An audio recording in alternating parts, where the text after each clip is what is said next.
Alright, so the long overdue follow-up. I'm like 2 months behind on this guy. This guy right here.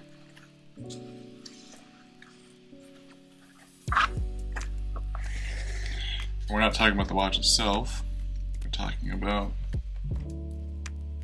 that right there. Bark&jack. This is the this is the ribbed NATO strap, you know. So a little backstory. I recommend watching the last video. Little backstory. I bought this because I wanted a nice NATO. You know, hearing about all my friends rave about, all my watch friends rave about this company. I like his videos, you know, the Adrian Barker, once known as Bark&jack. Great videos. Excellent videos, actually. And, you know, he has a strap company, as you may know. So, as, you know, wanted a better than average NATO, so I went with this. I like the color. I thought it looked good on SKX here.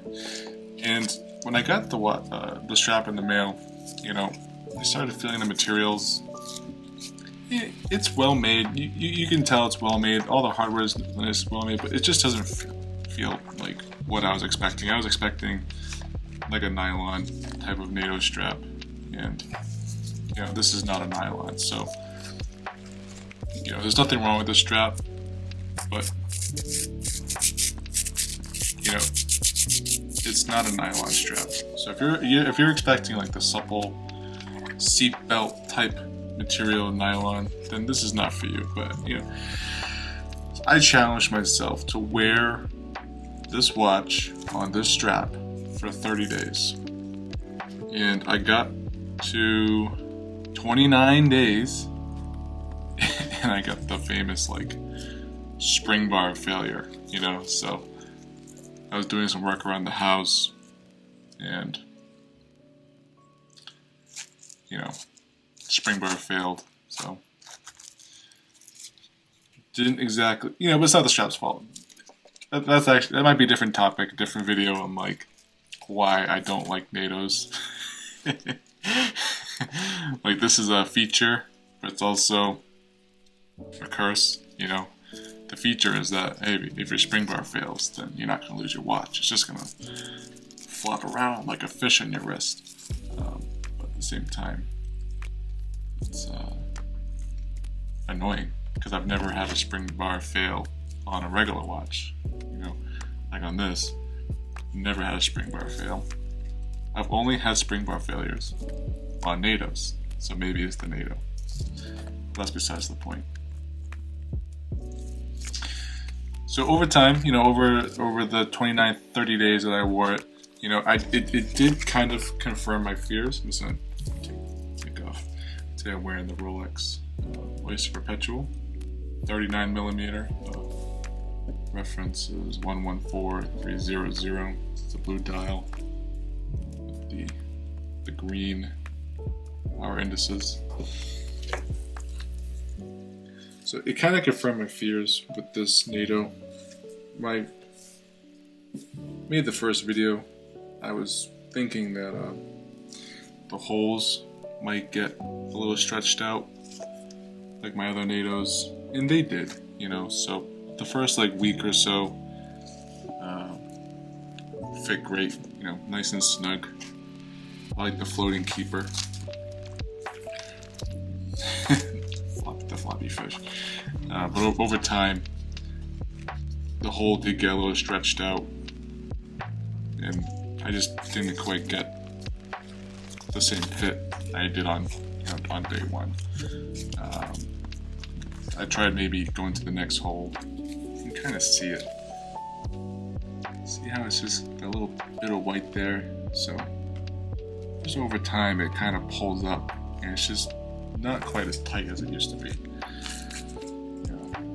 So, but I was also concerned about like the stiffness. So I think over time, you know, the strap actually did get like a little looser, a little not softer, but it just didn't quite feel as scratchy as it did on day one. So over time, I did get used to the strap. I actually didn't mind the tougher material. It was fine. I mean, the only issue I had was just like the fit didn't quite hold up as well as I would like to. But in terms of like the material itself, I thought it was fine. If there was something they could do about the hole, then I would keep using it. I'm gonna keep the strap. One day I'm gonna get bored with whatever's on this watch, and I'll throw this back on eventually. But I think today I want to put it back on the bracelet. So yeah, I have one right here. This is a new old stock Seiko bracelet. Still got the stickers on it. Even with the stickers, it's still kind of jingly jangly. It's still got the flex. It's hollow.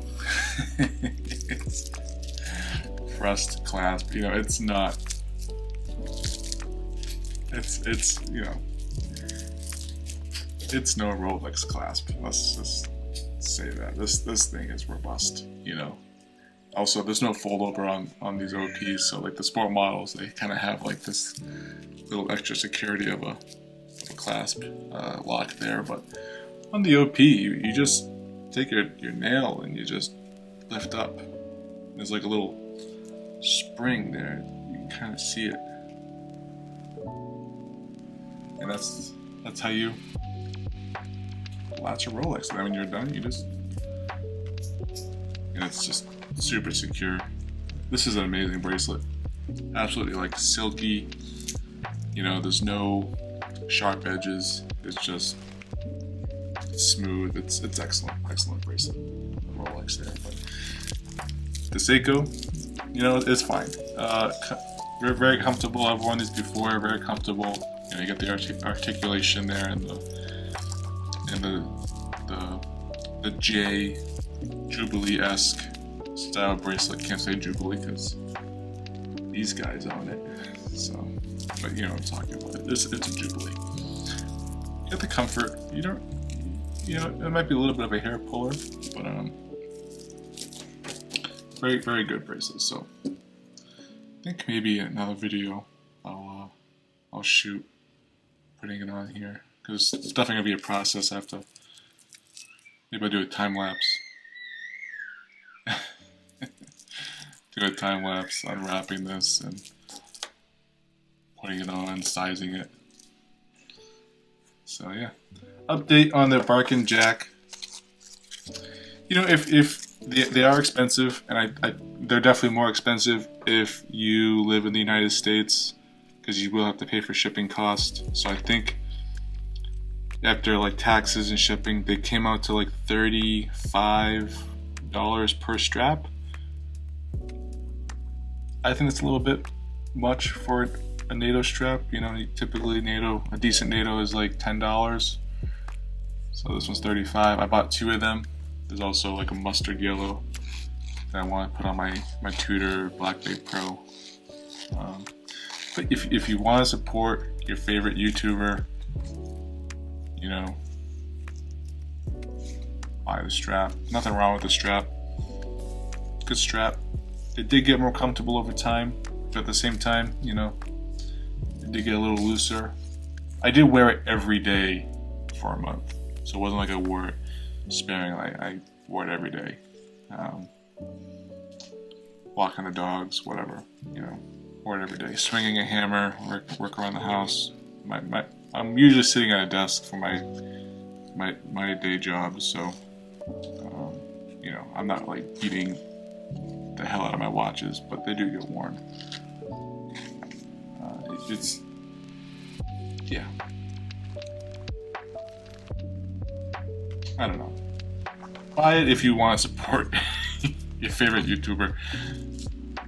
Do not buy it because it's head and shoulders better strap than everything else. It's a high quality strap, but at the same time, like I can pull out other straps that I have that I've bought in for less money. For example, this one. This is actually my favorite strap. This one here. I bought this on Amazon for, I forget, something like $10. It wasn't expensive, but this is like that nylon material. As you can see, it's very shiny. You know, this is a super comfortable strap actually, but you're not getting the floating keeper. But at the same time, like the keepers are like nice, high quality. Like it looks great on the Seiko. You know, it's like that kind of like a gold tan look, and you have the Pepsi bezel here. It looks great. You know what I mean?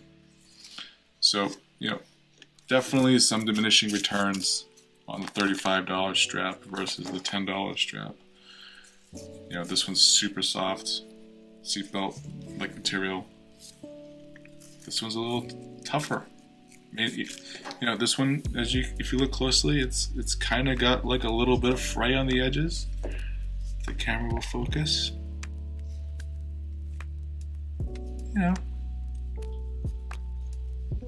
maybe here, a little bit of fray. I don't think this will ever fray. You know, I wear it every day. There's absolutely zero fraying on the edges. Like, that's nice and crisp still. All the edges here. There's no loss of integrity on the strap. It's just the hole. Some people like that though, you know, because you put it on, it's a little too tight, and over time it loosens up. That's fine too. It's just once this kind of got a little loose in the hole here, it just didn't fit me as well as other straps or other watches, you know. Kind of got sick of it at the end of 30 days, but I won't say it's a bad strap. It's a good strap. It's a tough strap. It's a quality strap. It's kind of an expensive strap. So that's my 30-day follow-up on the Bark&jack ribbed NATO strap. This one's blue. My other one's yellow. I love the colors. I bought them for the colors, not necessarily because I knew that they were a different material. I was expecting this material. That's my ignorance. I should have done my due diligence before I spent $35 per strap to be imported from the UK. That's my own fault. But anyways, so yeah, maybe another video to come shortly on this thing, sizing this up. Maybe some other videos on how to how to set your day and time on an automatic date watch. Date, you know, date and day watch. No date or day on this thing. This is just straight up time only. Just the old wind and wear. I like this one for that reason. Don't have to worry about AM or PM or Mondays or setting the time at 6 p.m. Whatever. It's just, you just wind it, you set it, you wear it. That's it. Okay, well that's it. Thanks everyone. Bye bye.